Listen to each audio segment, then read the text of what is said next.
पिछले कुछ सालों में एक बदलाव बहुत ही धीरे धीरे हो रहा है, जिस पर लोग अक्सर इमोशनल बहस तो करते हैं, लेकिन डेटा के साथ कम बात होती है। सवाल ये नहीं है कि इंडियंस बाहर क्यों जा रहे हैं, सवाल ये है कि इतनी बड़ी संख्या में इंडियंस अपनी सिटीजनशिप क्यों छोड़ रहे हैं। इस वीडियो में आज हम समझेंगे कि कितने लोग इंडियन सिटीजनशिप छोड़ चुके हैं, ये ट्रेंड कब तेज हुआ है, इसके पीछे असली रीजंस क्या हैं, और खासकर यूएस जैसे देशों से जुड़ा इंडियन प्रोफेशनल उनका एंगल क्या बताता है।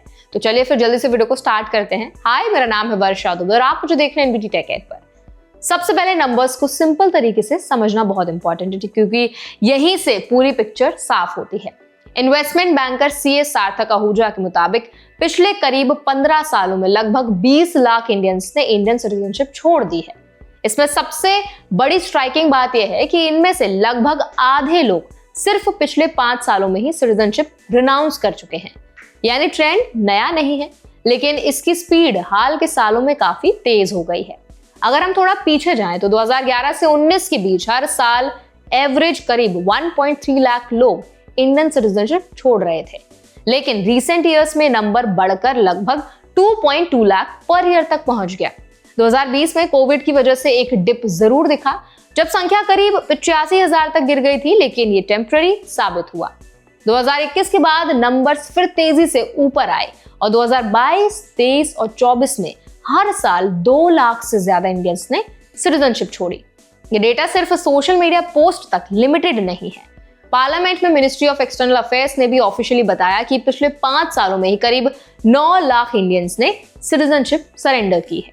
गवर्नमेंट के पास ईयर वाइज रिकॉर्ड्स हैं और टोटल पिक्चर ये दिखाती है कि कोई आइसोलेटेड घटना नहीं, बल्कि एक लॉन्ग टर्म पैटर्न है।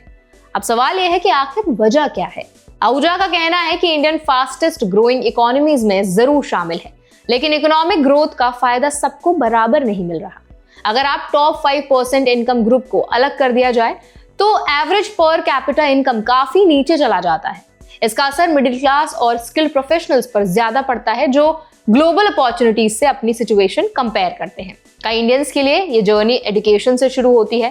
पहले अब्रॉड पढ़ाई, फिर जॉब, फिर रेजिडेंसी रिक्वायरमेंट्स पूरी करना और फाइनली सिटीजनशिप स्विच करना। खासकर यूएस में रहने वाले इंडियंस के लिए पाथ काफी कॉमन है। एजुकेशन वीजा से शुरुआत, फिर वर्क वीजा, फिर लॉन्ग टर्म सेटलमेंट और उसके बाद citizenship decision. Quality of life भी एक बड़ा फैक्टर बन चुका है।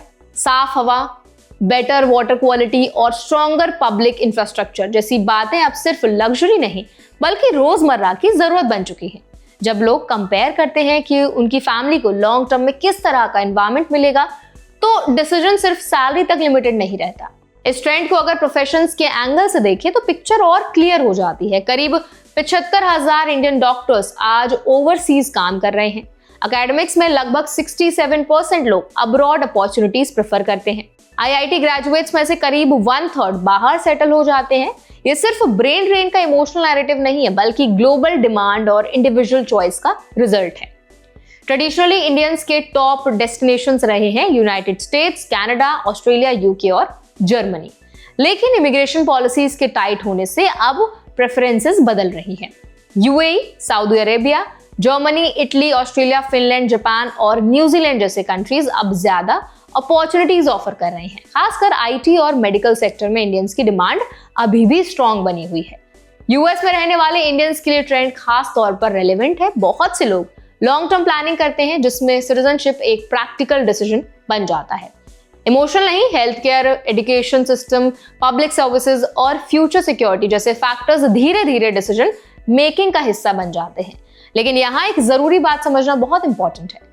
सिटीजनशिप को छोड़ना एक इरिवर्सिबल डिसीजन होता है। इंडियंस को इसमें एक्स्ट्रा केयरफुल रहने की जरूरत होती है। OCI, tax implications, inheritance rules, travel flexibility और फैमिली कनेक्शन जैसे फैक्टर्स को इग्नोर नहीं किया जा सकता। सिर्फ ट्रेंड देखकर या पीयर प्रेशर में डिसीजन लेना फ्यूचर में रिग्रेट बन सकता है। ये भी जरूरी है कि सिटीजनशिप चेंज को देश के खिलाफ या देशभक्ति से जोड़कर ना देखा जाए। ये ज्यादातर केस में पर्सनल ग्रोथ, करियर प्लानिंग और क्वालिटी ऑफ लाइफ चॉइस का मामला होता है। डेटा ये भी दिखाता है कि लोग इमोशनल रिएक्शन से ज्यादा रैशनल प्लानिंग कर रहे हैं। तो आई होप ये वीडियो आपको हेल्पफुल लगा होगा। इस पूरे वीडियो पर, इस पूरे टॉपिक पर आप क्या राय रखते हैं, आपका क्या ओपिनियन है, आपकी क्या सोच है, हमें जरूर बताएं कमेंट्स के जरिए। ऐसे और भी अपडेट्स के लिए, वीडियोस के लिए, इन्फॉर्मेशन के लिए हमारे चैनल एनबीटी टेक एड को भी जरूर सब्सक्राइब करें।